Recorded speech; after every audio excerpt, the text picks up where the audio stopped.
Alhamdulillah, alhamdulillahilladzi nawwara qulubana binuril iman wal islam wal ihsan.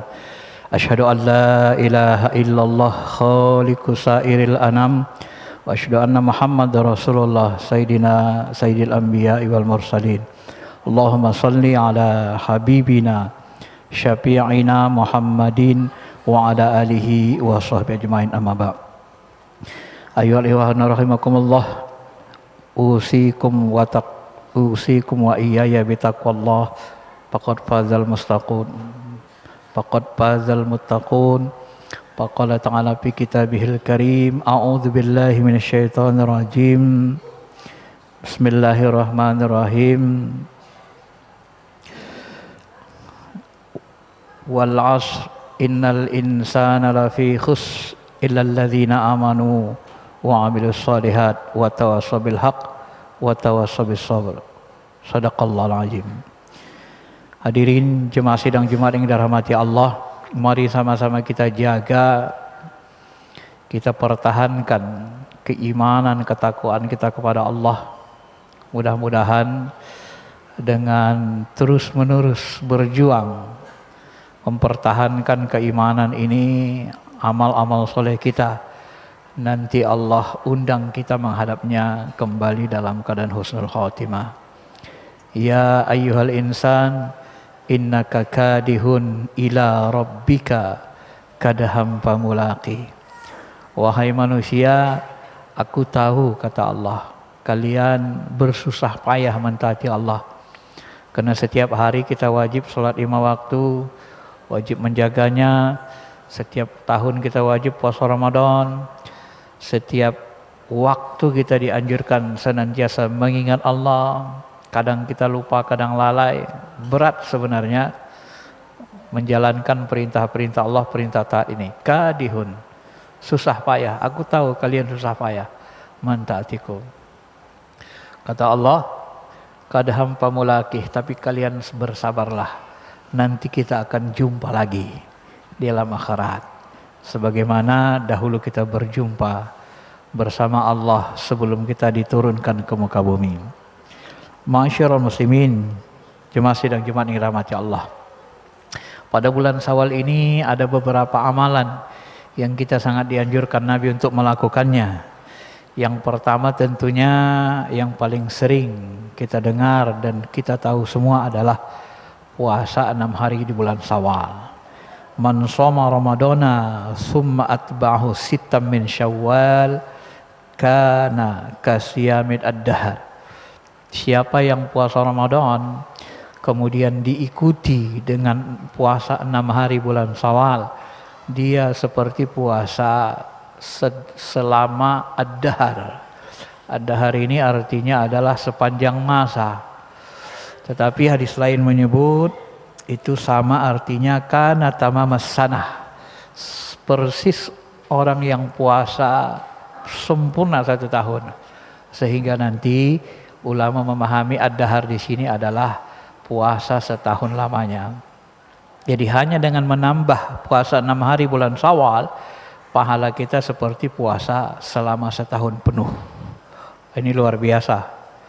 Ma'asyiral muslimin, jemaah sidang Jumat yang dirahmati Allah Subhanahu wa taala. Yang kedua, kadang-kadang Nabi kalau tinggal iktikaf bulan Ramadan, beliau iktikaf di bulan Syawal.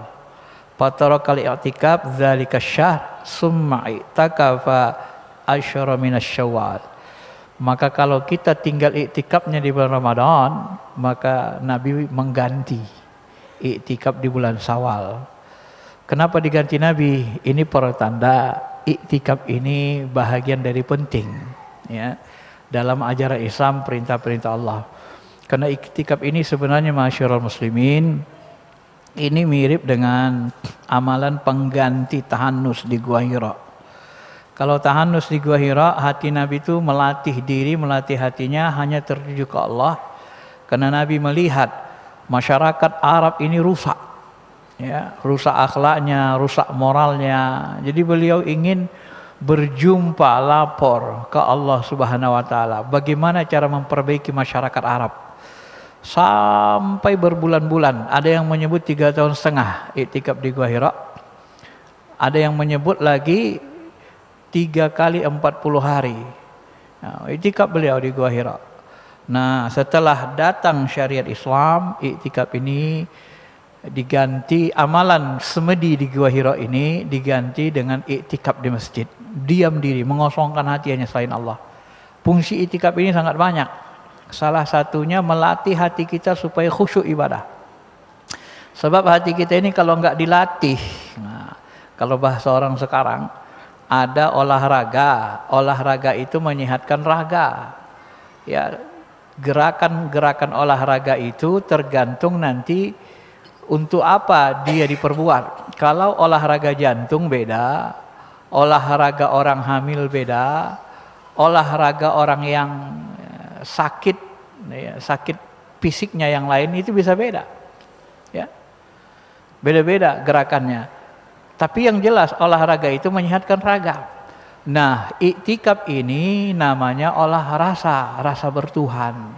Supaya apa? Rasa bertuhan kita hidup di kolbu. Rasa cinta kita muncul dalam hati itu. Maka Nabi kalau meninggalkan iktikaf ya tetap dijaga iktikaf, diganti bulan Syawal. Nah, ini pentingnya iktikaf. Ya. Begitulah Nabi SAW dikatakan dalam hadis Sahih Bukhari. Yang ketiga, masyarakat muslimin, salah satu amalan yang bagus dilakukan adalah menikah.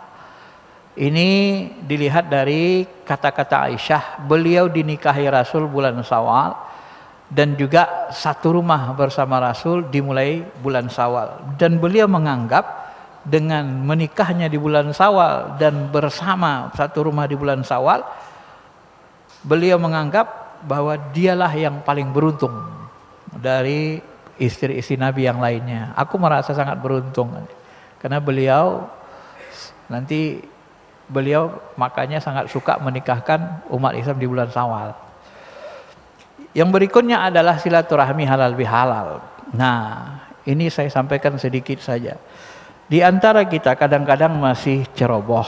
Ada yang mengatakan halal bihalal ini termasuk bid'ah. Kalau bid'ah, sekedar bid'ah tidak ada masalah, karena bid'ah tak dicontohkan Nabi. Tapi kalau bid'ah haram, tunggu dulu. Nah, itu tidak boleh diharamkan, ya. Kenapa? Nikah di bulan Syawal tadi itu amalan Nabi dan Aisyah. Apakah bulan Syawal itu wajib kita nikah? Enggak. Apakah di luar bulan lain tidak boleh nikah? Enggak juga. Ya, tidak mesti. Jadi banyak amalan itu yang tidak harus dicontoh persis. Nikah itu amalan, bukan ibadah mahdoh juga, bukan juga bahagian dari akidah. Tapi munakahat, babnya munakahat. Munakahat itu bebas waktunya. Termasuk halal bihalal ini kan isinya saling memaafkan, silaturahmi. Silaturahmi itu dan saling memaafkan itu bebas waktu. Kapan mau kita lakukan boleh. Asal jangan merusak amal-amal wajib, ya. Salaman itu boleh kapan saja. Asal jangan salaman waktu ruku, waktu sujud, salaman kita batal sholatnya. Tapi kalau di luar sholat silakan saja. Bahkan maaf-maafnya salaman kita di WC pun masih boleh, di kamar mandi. Kenapa? Karena tidak ibadah mado. Enggak ada masalah. Begitu keluar teman kita dari toilet, kamu rupanya dalam. Salam, kita salam. Mohon maaf ya, salam, enggak ada masalah. Enggak ada masalah. Ya. Tapi kalau ibadah mado baca Quran di WC ya, di kamar enggak boleh. Nah, ini harus kita pahami, harus paham pikir-pikir ini. Jadi jangan gara-gara pendapat kita yang enggak mahir dalam berhukum Islam, kita lalu menghalangi orang buat baik. Halal bihalal itu tidak dicontohkan Nabi, bid'ah sesat. Kata ulama besar Imam Syatibi, bid'ah itu hanya ada dalam bidang akidah, sementara halal bihalal bukan akidah. Kata Ibnu Taimiyah, bid'ah itu yang sesat itu hanya ada dalam akidah dan ibadah. Halal bihalal bukan ibadah mado. Nah, jadi pendapat siapa yang dipakai mengharamkan ini? Masyarakat muslimin, jemaah yang dirahmati Allah Subhanahu wa taala.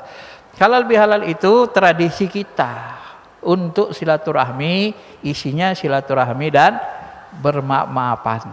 Nah, maka di halal bihalal itu 30 hari selama bulan puasa kita beribadah, mensucikan ruh kita, mensucikan dosa-dosa kita dari Allah Subhanahu wa taala.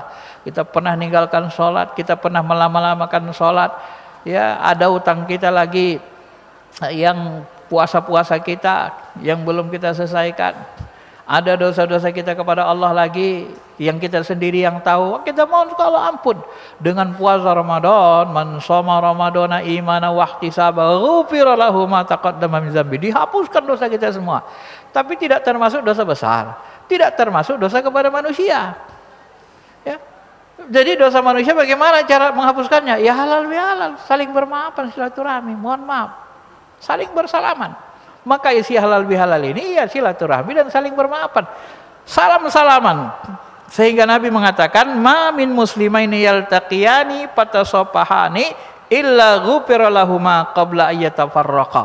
Tidak ada dua orang Islam, seorang muslim, dua orang muslim, mereka bersalam-salaman, ya, kecuali Allah akan menghapuskan dosa mereka sebelum mereka berpisah. Nah, jadi salaman waktu halal bihalal itu isyarat kita minta maaf. Mohon maaf ya lahir batin, mohon maaf lahir batin. Itulah isinya, inilah hadisnya, inilah dalilnya. Maka dia bilang halal bihalal gak ada dalil karena terlalu kaku dalam memahami. Ma'asyiral muslimin, jemaah sidang Jumat yang dirahmati Allah. Bahkan kalau kita telusuri lagi, sebenarnya pendapat Ibnu Taimiyah dan pendapat Asy-Syatibi yang mengatakan bid'ah hanya ada dalam ibadah mahdoh dan hanya ibadah mahdoh dan akidah, itu pun sebenarnya lemah. Dari mana kita tahu lemah? Dari hadis Nabi. Inna awwalu may yughayyiru sunnati rajulun min Bani Umayyah. Orang yang pertama merubah-rubah sunnahku, membuat bid'ah adalah laki-laki dari Bani Umayyah. Nah, coba itu. Siapa yang pertama merubah sunnah Rasul? Laki-laki dari Bani Umayyah. Merubah sunnah berarti buat bid'ah. Siapa yang melakukannya? Laki-laki dari Bani Umayyah. Ini hadis sahih kata Albani, hadis riwayat Tirmizi. Siapa mereka? Laki-laki dari Bani Umayyah. Ya perhatikanlah. Siapa yang merubah-rubah? Coba baca ayat tentang bid'ah itu. Ya, kalau kita telusuri tentang bid'ah, apa bahasanya? Di situ bahasanya berkaitan alaikum bisami wa ta'ah, hendaklah kalian mendengar dan taat. Wa in ta'ammaru alaikum wa in ta'ammaru alaikum abdun habasyian. Walaupun nanti yang memerintah kamu itu budak hitam dari Habasah. Wah, dalam Muwaqqat Syatibi dikutip yang ada kata Habasahnya hadisnya. Dalam hadis lain ada yang tak pakai kata Habasah. Abdun, walaupun yang memimpin kamu budak. Hendaklah kamu dengar dan taat. Ya. Hendaklah kamu mengikuti sunnah khulafaur rasyidin wa iyyakum muhdatsatuha, dan jauhilah kamu bid'ah. Wa kullu muhdatsatuha bid'ah wa kullu bid'atin dolalah. Seluruh muhdas itu bid'ah dan seluruh bid'ah masuk neraka kata Nabi. Nah, kalau kita lihat hadis ini, bahkan di hadis ini disebut alaikum bin nawajid, gigit dengan gigi gerahammu kuat-kuat sunnahku itu. Nah, ternyata konteks yang mengatakan seluruh bidah sesat dan gigi dengan gigi geraham itu kaitannya dengan taat kepada pemimpin. Alaikum bisami wa ta'ah, hendak kalian taat sama pemimpin, taat ulil amri. Nah, kalau konteks bahasa Nabi berkaitan dengan taat ulil amri, berarti bid'ah itu bid'ah dalam kepemimpinan, dalam dunia politik. Maka kalau kita pahami dengan sejarah, pertama kali yang dirubah adalah oleh laki-laki dari Bani Umayyah. Muawiyah merubah sistem pemerintahan dari yang khalifah dipilih umat menjadi monarki turun-temurun seperti kerajaan. Kan jelas hadisnya, jelas petunjuknya, jelas ilmunya. Kalau begitu ada bidah dalam bidang pemerintahan. Loh, kalau ada bidah dalam pemerintahan kata Nabi, berarti pendapat Ibnu Taimiyah dan Syatibi keliru. Maka sebenarnya secara ilmu bidah itu meliputi semua hal. Kenapa? Karena sunnah kebalikan bidah meliputi semua hal. Tetapi bidah kata Imam Syafi'i, dia punya syarat.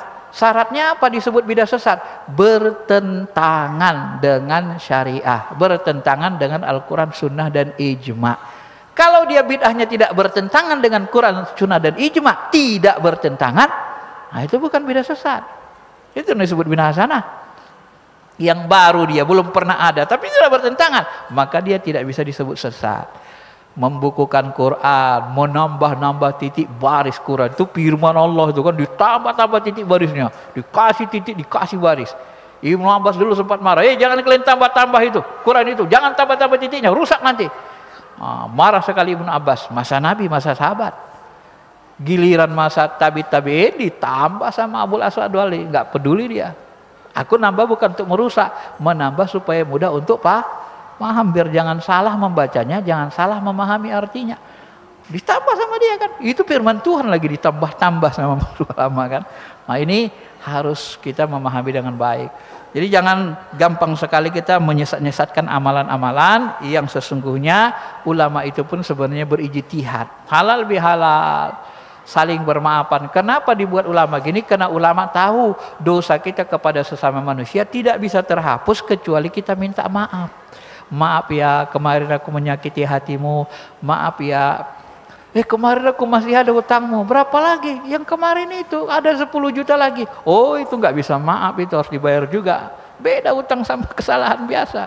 Kalau dia belum maafkan ya tetap bayar. Nggak bisa dosa kita dihapus. Utang ya tetap utang gitu. Ini harus dipahami.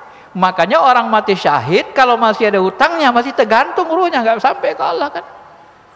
Nah, sampai-sampai Nabi terhalang untuk menyolatkannya kan. Kenapa? Hutangnya belum dibayar. Ini menunjukkan betapa ulama kita itu sebenarnya sangat cerdas. Mereka berjihad. Ya. Tahu mereka bahwa dosa-dosa kita kepada Allah terhapuskan dengan ibadah puasa, tapi dosa kepada manusia belum. Kalau begitu habis puasa kita buat halal bihalal, kita buat silaturahmi, saling bermaafan sesama manusia. Hablum minallahnya bagus, hablum minal nasnya bagus juga. Terhapus dosa kita. Maka Idul Fitri kembalilah kita kepada kesucian diri. Karena memang tujuan hidup kita ini ma'asyiral muslimin, salah satunya hakikatnya adalah berjuang membersihkan kolbu kita. Supaya apa? Supaya kita ma'rifat kenal Allah. Kalau kita ma'rifat kenal Allah, bersih kolbu ruh kita, dia kembali kepada seperti semula, bersih, dia mengenali Allah, barulah nanti dia mau menjadikan dirinya sebagai hamba Allah. Diingatkan dia, dibuka matanya.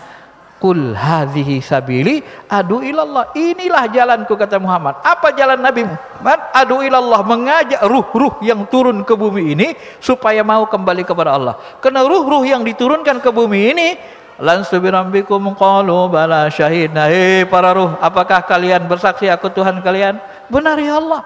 Itu di alam lahur, alam ruh. Begitu diturunkan, disambungkan ke jasmani, dia pakai mata, dia gunakan matanya, dia pakai telinga, dia pakai kakinya, lupa dia sama Allah Ta'ala, lupa dia sama Tuhannya.